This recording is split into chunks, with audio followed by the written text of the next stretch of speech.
আসসালামু আলাইকুম প্রিয় ফেসবুক বন্ধুরা, আজকে আমরা উপস্থিত হয়েছি একটি গ্রাম এলাকা ইটালির। দেখতে পারতেছে আমাদের সাথে যে রানা ভাই আছে। এই রানা ভাই 12 বছর আপনার সিঙ্গাপুর করে কেন ইটালিতে আসলেন, এবং সিঙ্গাপুর তো সুন্দর একটা দেশ, এবং এই সিঙ্গাপুর ছেড়ে কেন 12 বছর পর আপনি এই ইটালিতে আসছে আর কিভাবে আসছে আমরা তার কাছ থেকে জানবো।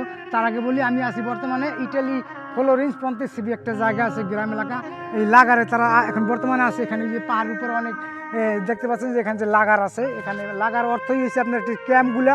এই ক্যাম্পেরা আছে এই লিবিয়া থেকে দিয়ে এসে এখানে বর্তমানে যে বিভিন্ন পাহাড়ের মাঝখানে যে আপনার ক্যাম্প করছে।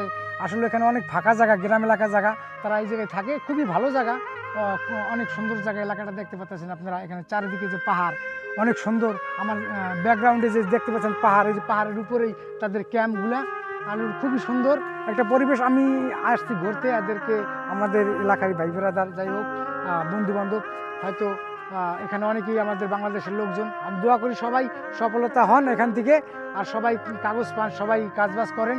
আর রানা ভাইয়ের কাছ থেকে আমরা শুনবো যে আমাদের রানা ভাই কেন সিঙ্গাপুর থেকে ইটালিতে আসছেন। আসসালামু আলাইকুম রানা ভাই। ওয়ালাইকুম আসসালাম ভাই, আমার নাম সোহেল রানা, আমার হোম ডিস্ট্রিক্ট টাঙ্গাইল ঘাটাইল থানায়।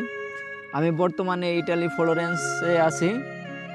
তো আসলে ভাইয়া, সিঙ্গাপুর খুব সুন্দর একটা কান্ট্রি, দেখার মতো, কিন্তু খুব ছোট একটা দেশ। ওই দেশে সেটেল হওয়া অনেক টাফ। ওইখানে ওয়ার্ক পারমিটে কাজ করা যায়, কিন্তু সিটিজেন হয় না, অনেক ডিফিকাল্ট ব্যাপার। তো এই কারণে আমার ইচ্ছা যে আমি যে কোনো একটা ভালো কান্ট্রিতে সেটেল হব এবং সুন্দর একটা ফ্রিডম লাইফ কাটাবো, এই উদ্দেশ্য নিয়ে আমার সিঙ্গাপুর ত্যাগ করা।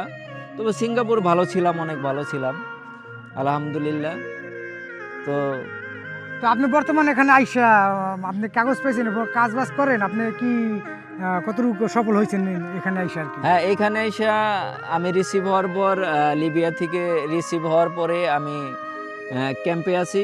এখানে সরকারের আন্ডারে ওনারাই কাগজপাতি করে দিতেছে, তো রেসিডেন্ট পেয়েছি, কোনো সমস্যা নেই। আরেকটা কথা বলি বন্ধুরা, আমাদের রানা ভাই কিন্তু একজন শিল্পী, হয়তো গান বাজনা ভালোবাসে, সে অনেক গান করে, আমার এই পেজের মধ্যে গান করে। আপনাদের যদি ভালো লাগে লাইক করবেন, শেয়ার করবেন, এবং রানা ভাইয়ের পাশে থাকবেন। আমরা দোয়া করি যে রানা ভাই এখানে এসে তার মনের আশা আকাঙ্ক্ষা, এবং সবাই যারা আছে সবাই মনের আকাঙ্ক্ষা যেন পূর্ণ হয়, আল্লাহ যেন সবাইকে ভালো রাখে আর সবাই সফল হোক। আমরা চাই এখান যারা আছে দেশে বিদেশে যে যেখানে আছে, আমরা চাই সবাই সফল হোক এবং সবার দুঃখ কষ্ট দূর হয়ে যাক, এবং আমরা সবার জন্য দোয়া করি। আর আমরা সবাই সবার পাশে থাকবো ইনশাল্লাহ, আশা করি।